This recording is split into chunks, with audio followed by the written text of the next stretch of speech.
Davenport. Thank you very much. I am so excited to be here. But before I get into the great love affair between accessibility and WordPress, I'd really like to know who my audience is today. So how many people are new to WordPress? You're just beginners. Awesome. How many people consider yourself an intermediate? You build sites for clients? Great. And how many people in the room know more than me? I knew I'd get one. So on the next topic, how many people are familiar with web accessibility? Have heard about it, know it exists? Oh, I love that. How many people have not a clue how to implement it? Don't have a clue. I love it. Well, that means I have something for everybody in the room. I've been designing websites since 1997. And when I first started working with websites, I have to tell you, they were the all-time ugliest websites you can possibly imagine. I admit it, but at the time in 1997, what did we have to work with? Not, exactly, not a lot. But over the years, we changed, we got new tools, we got new software, and then suddenly WordPress was on the market, and I discovered WordPress and fell in love. And started to convert all my old sites to WordPress. Loved it. Then through the years of working with it, my niche market are attorneys. And suddenly I realized by attending some of their training courses that there are laws that pertain to websites that many of us didn't know about. And I started to become very educated on what those laws were. I have a personal passion for accessibility. It affects my life personally and professionally. So when I discovered what was the entire world of accessibility with websites, I dove in head first. I spend at least 2/3 of my day and my week either studying, working on it, talking to people, asking questions, or remediating sites. So it is my priority, and I love it. I'm really in love with it, and I hope that at the end of the 40 minutes that we share together today, you might get a good like for it and maybe kind of head your way towards a little bit of love yourself. I recently attended a accessibility technology conference that was put on by CSUN in Anaheim. And there were some awesome speakers that were talking about accessibility as well as legal issues. And I will share some of the things I learned that week. But one of the things that I learned that day, one day that I was there, that was a little disturbing, a particular company that has a tool that tests for accessibility tested 1 million home pages across the world. How many of those home pages do you believe, percentage-wise, were accessible to persons with disabilities? I'm hearing 20? 3%? Anybody else have a guess? 0? Well, between 0 and 3. It was 2% of all the websites that they tested were accessible to persons with a visual disability, a hearing disability, a cognitive disability, a motor disability. 2% worldwide. In that market area, 2% doesn't seem like a lot, but yet when you look at the whole picture, it's a lot. It's a lot. The definition of a disability is defined by the American Association of Disability. They say the ADA defines a person with a disability as a person who has a physical or mental impairment that substantially limits one or more of their life activity. And a disability, sometimes we can see it. We can see someone with a wheelchair. We can see someone with a white cane or a sight-assisted dog. We can see someone that has someone that is giving them assistance for whatever it is, but we can't see them all. 1 out of every 5 person has a disability. It's either hereditary or somewhere in their life they've had an accident or an injury that has caused it, or it's age. So if 1 in 5 persons have a disability, we have a target market of almost 20% or greater than 20% of persons that we're not able to reach that cannot use our products and services because they cannot access our websites. So today I want to talk about what is your motivation to want to fix your website? Is it the stick? Lawsuits against businesses with the websites that are not accessible is rising at a rate of almost 200% per week. There used to be as few as 200 lawsuits in a year. In 1985, there were almost 1985, there were 1,800. Last year, 2018, there were over 3,800. Recently, I'd say it was maybe 4 to 6 weeks ago, a restaurant in downtown Los Angeles got hit with a lawsuit because a customer went to her website and couldn't access the website and filed a case against her. She was on NBC4 News. If you Google it, you will see her interview. And in her interview, she said, well, if I'd have only known, I would have done whatever we could to make it work for this person. Nobody warned me. I had no warning. You might have heard last year even, when people said, oh, you know what, they're sending letters out. Fix your website or else. A nice threat. Well, we have since learned from defense attorneys that they're not sending those letters anymore. They're going straight to court. So you get no warning until you see someone at your door that's handing you the lawsuit. So we have 2 reasons to want to be accessible. One is because you don't want to be sued. You don't want your clients to be sued. In speaking to the defense attorneys that I met in the last 3 weeks at these various conferences that I attended, they said the cost of a lawsuit is so expensive, especially in California, that it is so much more easier, wiser, smarter, efficient to fix it ahead of time. Or do we want to go for the carrot to increase the value? And that's why we have a picture of somebody with thumbs up, because I'd like to see that web designers, web developers, anybody that develops an app, anybody that develops a theme or a plugin, to make it accessible, increase value. There are laws that protect persons with disabilities. The ADA covers that you cannot discriminate against someone with a disability. In California, we have what's also called the Unruh Civil Rights Act. These lawsuits, I'm being told, are being filed under both of these. And in California, I'm told, the Unruh Civil Rights Act starts with a minimum fine of $4,000. Non-negotiable. Now, I am not an attorney, so I can't give you legal advice on any of this. I can only share with you what these attorneys have told me. And I hope that by sharing that advice, first off, it saves you the cost of having to retain them to answer your questions, but you can see that there is an active legal presence in the field. As these lawsuits continue, more and more defense attorneys get involved. And what I learned when speaking to these defense attorneys is very simple. The cost of a lawsuit is extremely expensive. The cost of a lawsuit can put you out of business. And defending against these lawsuits, it's really tough. They will settle most of them instead of going to court, but even a settlement amount could close your doors. So rather than wait until you do get caught, why not be proactive and take yourself out of the crosshairs? That is my position. I used to speak, and still do, to conferences of business owners, and I used to talk to them about the accessibility of their website. And then they would go home and yell at their designer. And I thought, I'm doing this backwards. I need to go to the designers and say, hey guys, here's a way to increase your value and make your clients happy so that they're not in the crosshairs. Separate yourself from the people who are doing their website for $150. Increase your value to them. Show them how much you know. Make yourself a valuable asset to them. So that is my position. Increase your value. When you increase your value, not only does that mean that it will drive innovation. We have more plugins coming out for accessibility. We have themes that are coming out that are already accessible. In fact, WordPress has an entire focus on any new themes in their repository need to be accessible. Pretty nice. They're on board. We also know that it will enhance your brand if you can tell your clients, your prospective clients, that you will build their site according to accessibility. And the great part about that is if we have so many people that are functioning fabulously with their disability, but they can't access your website, you're missing out on a niche market. And so is your client. So does your client know that if a blind person wants to buy their products, but if they can't access their website, they lost a sale? They don't know. But wouldn't it be great if they suddenly were able to get those clients?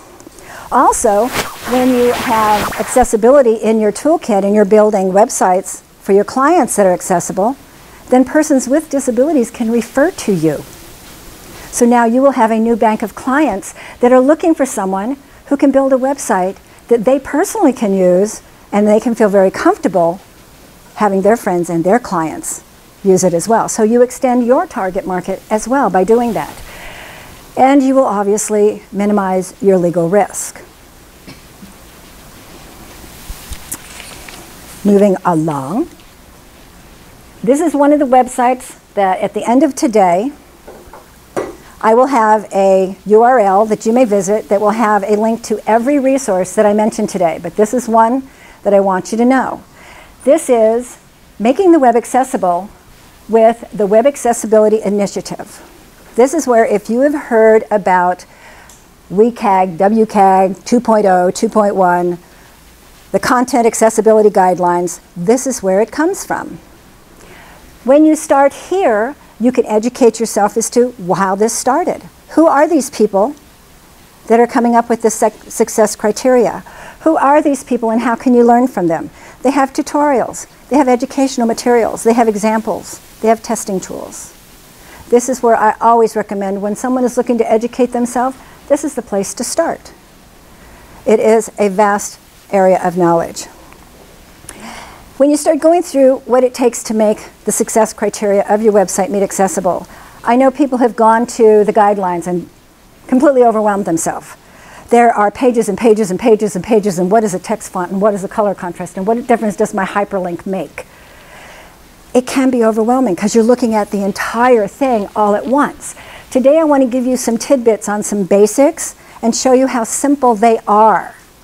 And then when you go back to the guidelines, then you can see, oh, that fits, I understand that, that's where that applies. And that's my purpose today, is to show you that in order to build a site from accessibility, it's easy to begin that way, but if you have sites that don't have it, it's easy to remediate them. When you first were introduced to WordPress, you had to learn it, yes? And the first time you went and got a theme, you had to learn how to work with that theme in WordPress, yes? And then there was a plugin, or then there was something else you were adding to it. So every point in your business progress, you've learned something. So this is an opportunity to learn something else. Instead of making it overwhelming, it can be very fun and it can be great. And I suggest we start with a strategy. When we have a website that we are building, or if we receive one from a defense attorney and our job is to remediate it, the first thing we do is determine what is our goal. When you are talking to a client about their website, their goal usually is, give me a great website. I want everybody to know where I am. I want everybody to know what I do. And you take that goal and you work with it. When we have a goal, our goal is we want to give the client exactly what they want, and we want 100% accessibility. Because we believe that a website is more than a pretty face. It has to be functional. It has to load fast. It has to have good SEO. It has to appeal to the target market. You want a low bounce rate. And we want accessibility. The great part about accessibility is that when you build it into your toolbox, it becomes so second nature, it's not something that you have to think much about. It almost becomes the first thing you think about. The tasks. When we have a website, are we going to audit it or design it? Obviously, there's a difference in the approach that we have when we do that. And then we decide, when we start, are we testing or are we remediating? Every website that we work on, we test immediately. When we install a fresh WordPress, we test it. WordPress out of the box is almost completely accessible. And if I choose a theme that is in the repository in the accessibility section and add it, we're going to test it again. We're still going to make sure that before we put one letter of content or one image that we're starting with a platform of accessibility. On the other hand, if we're remediating a website, we need to run a test on it to find out where it needs additional assistance. So in the beginning, this is where we start, and then we prioritize. What's most important first? What do we need to fix first? What can wait till second? What can we wait till third? What resources are we working with? You will all have different resources. Some of them I will show you at the end, different services that you can use, different tools that you can use, but you have your own resources. You want to know what those are when you're working with sites. How are you going to measure that you are moving forward? I'm sure you already have a measurement program when you're building a client site. How are you going to add accessibility into that measurement, and what are your benchmarks? So we always start with a plan so that we don't get lost in the middle and go, did we cover that? Did we do that? Did we fix that? We start with a plan with a checklist and go check by check by check by check so that we're able to know that we've made it easy to fix them one by one by one. There are automatic testers on the market. And I will start by letting you know that there is not a single automatic tester on the market that is going to say the exact same thing as the other ones. They each have their own protocol. We use the Wave tool. It is both an online and a browser add-on, and we love the Microsoft X. That was introduced 3 weeks ago. It is a partnership between Microsoft and DayQ. If you were using the Axe plugin previously, this is a combination of both. We love it. We also do a lot with the A-Inspector, which is a Firefox add-on. It was developed by the University of Illinois, and we also love it. The reason we love the Wave, we show it to clients, is because all the colors. And this particular report was run on the same website, by the way. So where Wave says there's only 2 red flags and 18 contrast errors, if you look down here, our automated tool says that there are 18 failures on that same page. So we don't want to rely on one tool. We want to rely on as much information as we possibly can.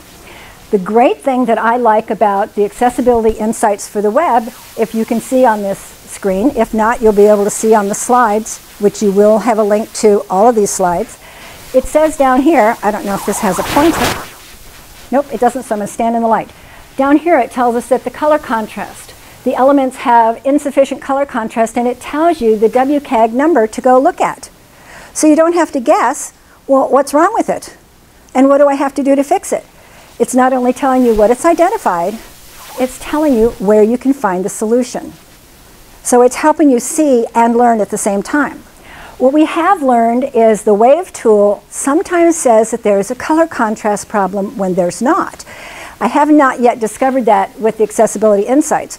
But if you have a background color in your website and then you put a module on top of that, let's say you have a dark background, you put a module with a transparent background, and then you put an image on top of that, the Wave tool will say, oh, excuse me, and then you want to put text on top of the image, the Wave tool will measure that text against the background of the site, not the background of the module. So we had a number of them. We had a number of them that were failing white text against a white background, and we couldn't figure this out. So I sent an email to the developers with Wave, it's Web AIM, and I said, I don't understand. Can you please go to this site and tell me what it is I'm seeing? And that's when he said, you know, we don't see the transparent background. Our tool says transparent is white. So the tools are not always 100% correct. You need to manually look at what it's telling you. I like all of the colors when I show a client because they respond to the colors. They don't have a clue what all these things mean. But we do. The biggest failures we see, we're going to see on Accessibility Insights, are just exactly what they're naming. The color contrast, the name of a link, and a unique landmark. Those are very common errors. And most people either aren't aware of them or don't know how to fix them, and they tell you a link to the answer. On our priority list, we don't go, okay, we got to fix all 3 of these right now. We take them one at a time. So don't overwhelm yourself trying to fix everything immediately. One at a time. Start remediating. Become very comfortable. And if you build a similar site for each of your clients, you use the same theme perhaps, or a similar theme, the same plugins, a similar layout. If you remediate one client's site, then it's very easy to go to the rest of your clients and do the same thing, because you have just shown yourself how you can make your efforts better. After you test with the automated tools, this is critical. These are your screen readers. A person that is blind cannot see the screen. I have a family member that cannot see the screen of a website. I don't care if you hold it up here, even though she wears glasses that are very thick. She cannot. She uses a screen reader. These are all free. The one in the middle is Apple. The other 2, JAWS and NVDA, are downloads that will work off of your PC. I would suggest, if you've never heard one or seen one, to download it. It's free, and run it. But before you do, make sure you know how to turn it off, because its default is very loud and very fast. So you want to know where's off, where's off, where's off, because it will show you how they read a web page and why some of these things that we ask for are important. Because a person that has no visual impairment, no visual disability, is going to look at a website, and we kind of glance at what we're looking for and we pinpoint what we want. We're able to see the differences in the color and the pictures and the content and the font. We have no problem with that. But the reader, it doesn't. It goes one word at a time. Or with the tab, it will go from one heading to a hyperlink to a heading to a navigation, whatever they are looking for. So it's a little different than what an able-bodied person is accustomed to. So after you run the Wave tool or the accessibility tool or whichever tool you use automated, you will do yourself a great service if you run one of these tools and see what it really sounds like. What does your website really present as to a person who's using a screen reader? And just like those of us who have very little patience, we go to a website, we kind of skim, and if it's not what we want, we're gone. They're going to do the same thing with a screen reader. If they start at your website and it's not making any sense, they're out of there. If they can't get the information that they want, they're gone. There goes your bounce rate, there goes your potential client. And it also goes the same for persons that have a hearing disability. They have Braille readers. They have readers that will let them see the content. They will have larger captions. There are other tools that they're able to then perceive your website. If we look at what are the 4 dynamics of building an awesome website, and when I'm saying awesome, this means that it's for everybody. Accessibility is not making things better for some people at the expense of others.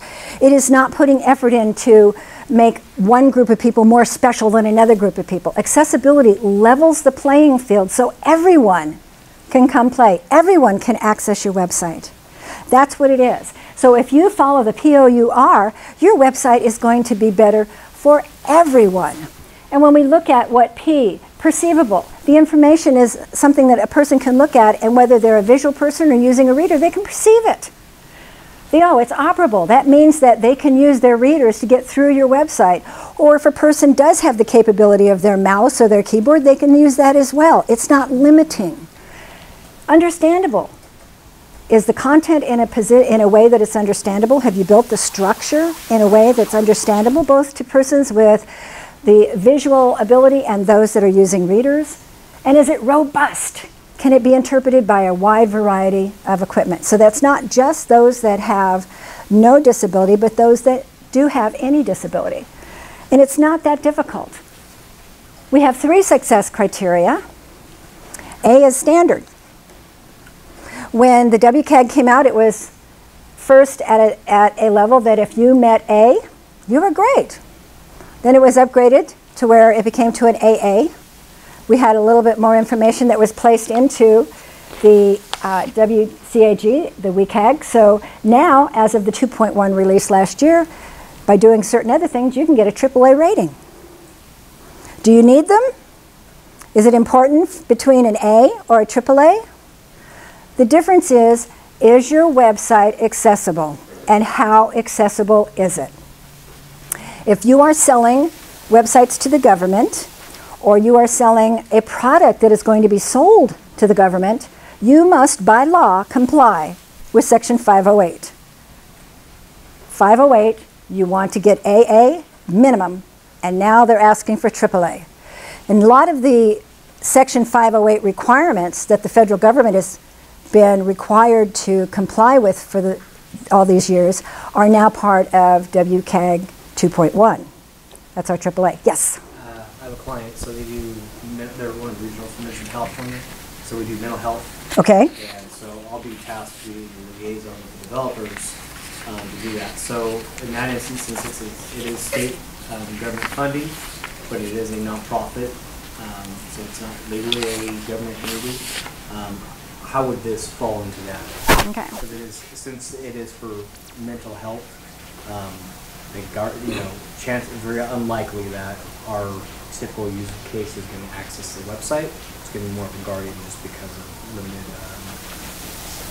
functionality. It's a very good question, and I have to start by saying I'm not an attorney. However, what I have been told by attorneys who are involved in the Section 508 and ADA and web accessibility, if they are getting federal funding, does not necessarily mean that it's a requirement that they're 508. They would have certain information that would tell them that they have to comply with 508. You would have to ask them, are they in that section of government-supported organizations that are required to follow Section 508? They would know that because they are given that information. If they're given federal funds, they're told what those federal funds can and cannot be used for and what they have to do to qualify for them. So it would be in that information. Yes? Are you saying 508 was a AAA? It is. It's always been a AA, and most parts of it have been AAA. And now we have WCAG 2.1. A lot of the new points are AAA. So Section 508 has always been more stringent because it's the federal government. So if you are dealing with a federal organization, then you want to really know your 508. And it's very specific. And it says things that I will go over the difference in just a second, and a couple of things that we used to think were okay that in 508 weren't okay. This is an accessibility checklist that makes it real easy to know POUR. If you want it to be perceivable, here is your 4 points, guidelines for your text, your time-based, your adaptable, and your distinguishable. It tells you exactly which numbers they are. If you want it to be operable, you want it to be keyboard accessible, you want to have enough time for them to fill out forms, you want to make sure that you don't have animation that is flashing at a rate that could cause a seizure. And you need to make sure that it's navigatable by the keyboard or by the tab. You also want to know under understandable, is it readable, predictable, and can it use input assistance? And robust, it's compatible. But these are the numbers that tell you if you want to be level A, then follow what it says in the yellow column. If you want to be level AA, it has been upgraded to add more information, which you'll see in the gray, and level AAA is the green. So if you only did this, you are miles ahead of a lot of other people. And the great thing about it is when you start working with accessibility on your website, your SEO gets better.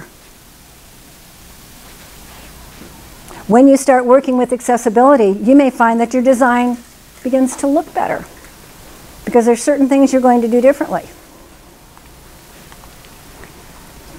So because we're working in WordPress, I know a number of people say, well, shoot, I will just install a plugin. We're good to go. Yes and no. The good part is because it's WordPress, there are plugins.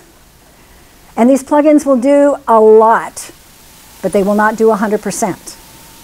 The bad part is so many people rely upon the plugin to do everything, and yet there's so many parts that the plugin did not do, and they don't take the time to look and see what those are. And the ugly part of plugins is that some can break your site. We used a particular plugin for years. We loved it. It was great. And then the developers stopped upgrading it.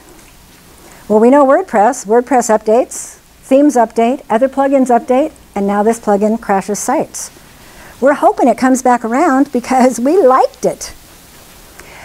The other thing that I've seen people do is they will install a plugin and say, okay, I've done everything the plugin needs to do, but they don't fill out the specifics in the settings. They just install the plugin and they activate it. I wonder why it's not working. There are settings in every plugin. A couple of the settings that are important. Where is your main content? Because someone using a screen reader or a keyboard is wanting to find the main content of your website. But if you're using a theme that says main content is main, but you didn't set it in the plugin as main, the plugin may look for main content or main hyphen content. Same with navigation. What does your theme call your upper navigation versus your inline navigation?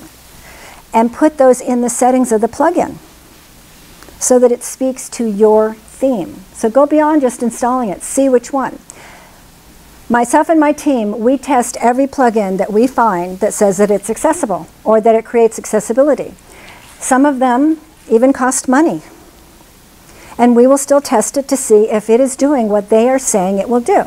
And what I find amusing and interesting and kind of confusing is I get these referrals to plugins that are supposed to create 100% accessibility, and they guarantee it, and I go to their sales page, and their sales page is not accessible.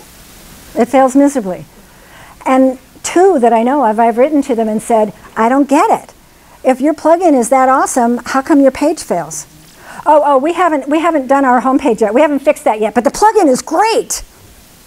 So if your plugin is great, how come you didn't use it on your own site? Just a question. But the plugins that we use, we have a couple that we're testing now, and we've found bugs. We make sure to tell the developer, this is not working. Can you explain, did we do something wrong, or is this a bug? Because we want it to work. So I can't tell you what plugin will work with your particular installation of WordPress, your theme, and your plugins. You need to experiment. We do, however, always start with the WordPress accessibility plugin. After all, it's WordPress. Why not start there? And then we look to see what's missing. If we're using a theme that has its own accessibility plugin, we may or may not add that. We know one theme that their accessibility is great, except that it breaks the search feature.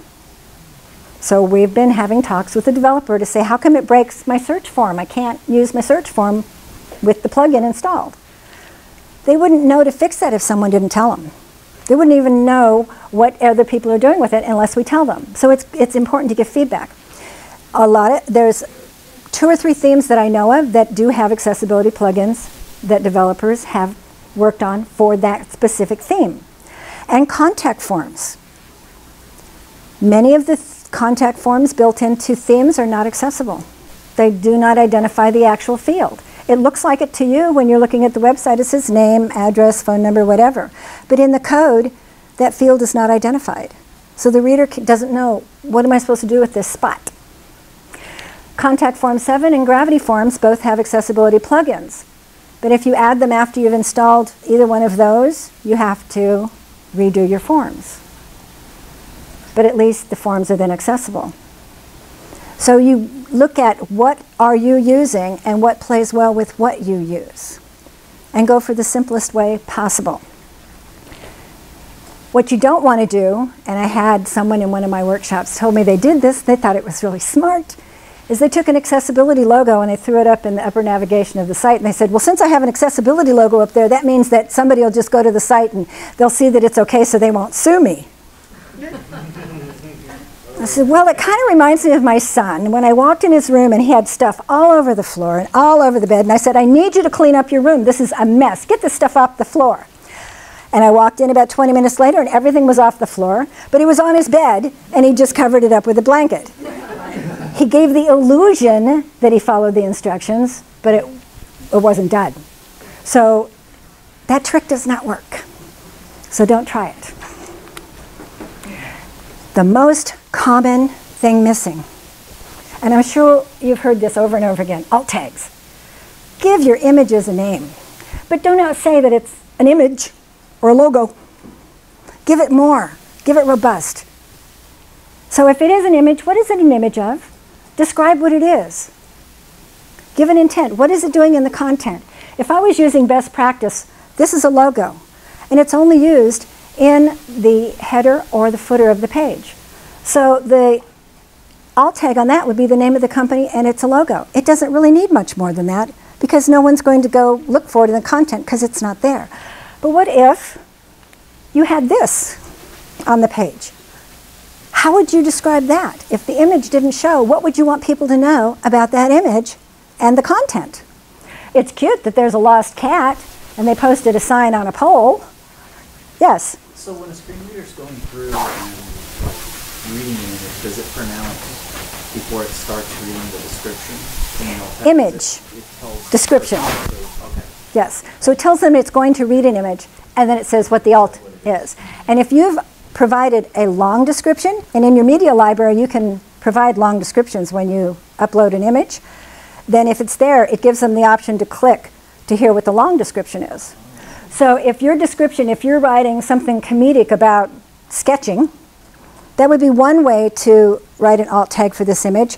But if you're on an animal site, that would have a different image, I mean a different alt description for that image. So make the alt description fit the image so it becomes part of the content of your page. And even for someone who isn't with a visual disability, if the image doesn't show, they can see what was supposed to be there.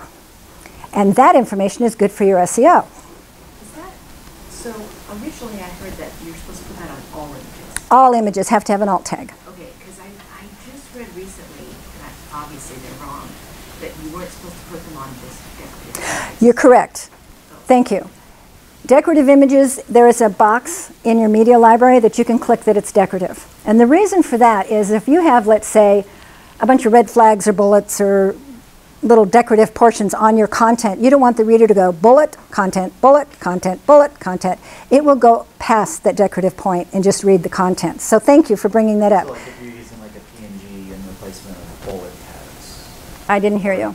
So like you have a checklist or you have a bullet list and you replace the bullets with like a PNG. You don't need to label those. Exactly. In your media library, you would label those as decorative.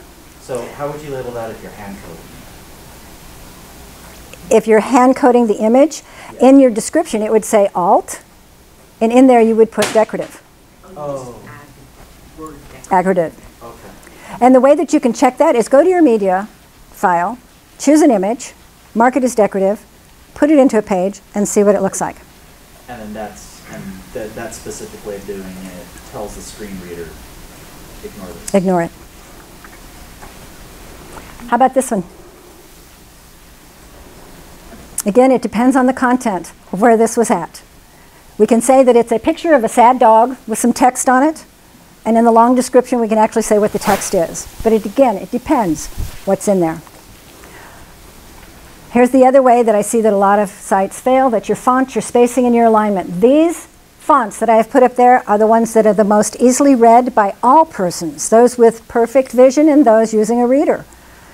And the reason is because look at the space between the letters. You can see what the letters are. So if you're using a decorative font, then you need to be careful if the letters have enough spacing. So in 2.1, they actually went farther to say, this is what it usually looks like on somebody's content. But in 2.1, they have said, we would like you to put 0.12 pixel between letters. We would like 1.5% line spacing and 2% between paragraphs. So that same text looks like this. So anybody can read it. So it's not just we're saying, oh, you got to do this for accessibility. Anybody can read it. Your structure. Here's where I see a lot of people. In the past, we would use our CSS to tell us what size were our H tags. And a lot of people were doing just that without realizing those H tags have purpose. Your H1 is important. What is the title of your page? And what is the most important point on that page? And everything that follows it. So the structure tells the reader to go 1, 2, 3, 4, 5, 6. I was talking to someone on the phone. I ran a test on her website, and she went H1, H4, H6, H3, H2, H9. I went, what? I said, why? And she goes, well, because those are the sizes in my CSS file. And I said, I got it. But how about if we put those in order so that the screen reader is not trying to find what's next all over the page, but can go down the page systematically? She said, well, I don't want to do that. I said, well, that's your choice. But that's my recommendation, is to understand the structure. And we're talking about WCAG 2.4, where you can get more information about the actual structure. Hyperlinks. They need to say more than click here or link. And I don't know about you, but probably all my websites previously were designed and built to say, click here. Paragraph, paragraph, content, content, click here. You need to add more information, but you don't want it to be so long that it runs off the page. I did that on purpose. You want it to have content that tells it what they're linking to. Link to the article about such and such. That alone makes a difference when somebody's going through the website with the JAWS, the screen reader. What am I clicking? What is there? Is it the article? Is it the rest of the paragraph? What's there? Give them that information. And make sure that it's visually distinctive, it's readable, and it has good length, and there is a 3:1 contrast ratio between the color of your hyperlink and your text. I have seen pages where the background is dark blue, the text is white, and the hyperlink is red. Can't see it. And you also want to make sure that when you do a hover on it, that also works with color. I'm going to move fast because we're running slow. And we're running low on time. Color. Did you know that color blindness, 1 in 188 people are blind? 1 in 5 persons has a disability. So given the number of people in this room, that means there's persons in this room that have a disability. We don't know if it's hearing, visual, cognitive, motor, but it's there. 1 in 30 people have low vision. Color blindness, 1 in 12. When I was dealing with a client, here is when you get the slide, you'll be able to see the chart that particular company has put together on what colors work best on what backgrounds. But I was working with a client, so it's not just the color of your font against the background. How about colors that are close together, like a pie chart or an infographic? I was with a client, and he wanted to do something like this, and I said, that's not going to work. Watch what happens for a colorblind person. Part of our pie is missing. He said, oh, that's no big deal. Let's go see what other people in the company think about it. So we took my laptop and we went into various people's offices, and we walked into one man and he said, don't worry about me. I can't tell anyway. I'm colorblind. Ding, ding, ding, ding. Good. Would you tell us? And he said, I don't know. What's there? It looks like 2 things, 3 things. So what we did then, we can put a line in there to show the difference. Put the numbers on those colors, so when we then lose the color, we still have what we need. And again, WCAG 1.4.1, use of color. Captions on videos and audio files. If you go to YouTube, there is on their drop-down menu the opportunity that you can get the full transcription of that video, so that if you can't hear it, you can read it. If you're putting captions on your videos, then you're making sure that people, when they're sitting in their offices and they have the sound off, can still know what you're saying on that video. But you're also making sure that people that are with a hearing disability can also know what's going on your video or your audio file. You also don't want autoplay audio and visual. I have not done that for years because I know, given that my niche market are attorneys, if someone at work wants to look for an attorney, they certainly don't want to launch it at work and have everybody in the office know they just went to an attorney's website who says, hey, you need an attorney, call me. So make sure that you can read up, here's the various places in the WCAG, but have transcriptions for your videos, whether right on the page or a link to the page. So if somebody wants to know what it is. The ARIA landmarks is 1.3.6. Here's where I mentioned previously. It's going to say, where's your main content? The ARIA tag is the accessible rich internet application that the screen reader is going to read, and it's going to tell them where to go. There are a number of accessibility plugins that will automatically add the ARIA tags for you. But the ones they seem to miss, like I previously mentioned, is what is your content? Is it called main? Is it called content? Is it main-content? What is your navigation? So you want to know what it's called in your theme so that you can do it. And the extra benefit, good ARIA tags mean great SEO benefits. So working with accessibility is not to make your job more difficult. It actually makes your job easier when you include it in what you do, and it makes the end product a better product. So in summary, plan your design to include accessibility. Use plugins that prioritize accessibility. Test, test, test, test, test, test, test everything. Check for the obvious, your fonts, your structure, your color schemes. The things that I mentioned here today are the obvious ones people fail.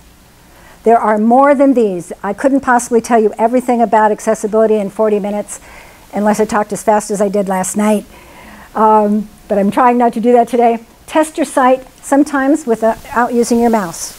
Use the tab key and see what it does to your site. Does it go from heading to paragraph to hyperlink? Did it miss something very important? Test it as if it was a person that couldn't use a mouse. Take that extra step to see what are you presenting. And think user experience. I've talked a lot about the technical parts of what you can do for your website. But think about user experience. think about the person that's accessing your website. If you use very good alt tags that describe what that image is, that's a better user experience than just saying grass out a window. But you say grass out a window and there's a beam of sunshine that's going across some poppies and there's a cat laying in the grass, you're creating a better user experience. If you start to word your content instead of just saying click here, but describe why you want someone to click that link, you're providing a user experience where someone is more welcomed to your website and its content. If you think about the images that you place in your content instead of just taking up space, but enhancing your content, then again, you're creating a user experience. So it's not all about hurry up and do this so that you don't get sued. It's about create a user experience and a website for more people to access. Did you have a question? Is it all websites, no matter what you're doing, that must be ADA compliant and Businesses. It is termed as public-facing websites. What I have been told by attorneys is there's not a specific law that says you as a business must have an accessible website. However, if a person that cannot access your website does so and feels that you discriminated against them because of their disability, that's where the ADA and the Unruh Civil Rights Act come into play. It falls into the discrimination. What I know about the cases that I've seen in the news, it doesn't make any difference the size of your business or the size of your celebrity. Because we have seen restaurants that are 5-page websites and a celebrity that has a multi-million-dollar website. We have seen fast food restaurants and restaurant chains. We've seen e-commerce sites that don't have a physical presence, brick and mortar. We've seen brick and mortar retail stores whose websites are hit. So it's not going to get you out of trouble because you don't have a brick and mortar and you only have a website. What I'm told by the defense attorneys is that the DOJ clarified just a few years ago that a website is the extension of your business. It is your storefront. Another question? When you said a celebrity, is that celebrity selling something on the site? I'm just curious to know if you be selling something. You don't have to be selling. Your content is your sales pitch. This particular celebrity that I have in mind, I have to say I have not visited that person's website, so I don't know if they were selling products. They could be because they are, well, it's Beyonce. So I don't know if she sells stuff on her website or whether she's booking for her tours or what, because I never have been there. I just know that she is one that a lawsuit was filed against just a few months ago. Yes? So, in theory, like, say you have a website, all you do is, you write little short stories, or go about what you're doing. I'm just coming up. I understand. That's what you do. And someone visits your website and wants to partake in that content, but feel like they can't because you haven't made that website accessible to them.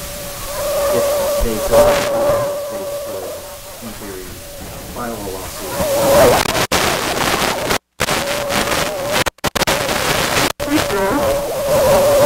However, here's, again, this is not legal advice. I'm not an attorney. What I have been told, and I do ask lots of questions. When I get a defense attorney that is defending these cases, I show up with every question I've ever been asked because I want to know. If you are someone like Beyonce, who makes millions of dollars off of the people who come to her events and her products and such, and possibly off her website, like I said, I've never been there. The person that is suing her, it's a large organization. So it's not just a person. It is an organization that represents a large group of people. Their objective is to make access for all. Their objective is not just to empty your pocket. On the other hand, there are what are termed opportunistic plaintiffs that go after people that are the small business because they know you will hurry up and settle and they will get some money. That is my opinion. That is what I've been told. I can't tell you if that's an absolute fact, especially since I'm on video. So as far as your example, someone asked me a similar example last night about if he was a college student and he had a blog and he was just blogging, would that make him a target? And my response to him was, I'm not an attorney and I can't say for sure, but I would imagine no, because you don't appear to have the money that this person would want to get from you. Yes? With the fonts, you said you listed things that were accessible. Mm-hmm. But what if you have, say, What do you mean? As long as it has the adequate space between the font and the line size, test it and see if it works. A lot of the reason for the fonts that I showed you is because they already come with that correct spacing between them. So there are people that want awesome designer fonts on their site, and great, do it. Just test. Test and see if it works, and if not, make an adjustment. But be careful of using a lot of decorative fonts with standard fonts, because then it's just crazy for the eye. Was there someone else? Yes? To try and enlighten any of my clients on this, is there some kind of statistic on how many people who need accessibility, or who need sites, people with disabilities who are accessing it? Is there some kind of statistic of this percentage? Well, the percentage that we talk about is how many people overall are persons with a disability, whether it's visual or audio, whether it's cognitive. You can go to various sites like the Association for the Blind and see what their percentage is. You can go for the the various groups and see what their percentages are. But as a general rule, we talk about 1 in 5. 1 in 5. And again, some are hereditary, some are by accident, and some are by age. So just because somebody's okay today doesn't mean this afternoon that doesn't change. Write down this particular URL. This is where a copy of these slides and all of the references that I have made to the various WCAG information, as well as the testing tools, the various plugins that we use, that will be live by tomorrow. Is there any other questions? We're out of time. Sorry. I think we're on the nose. Thank you so much.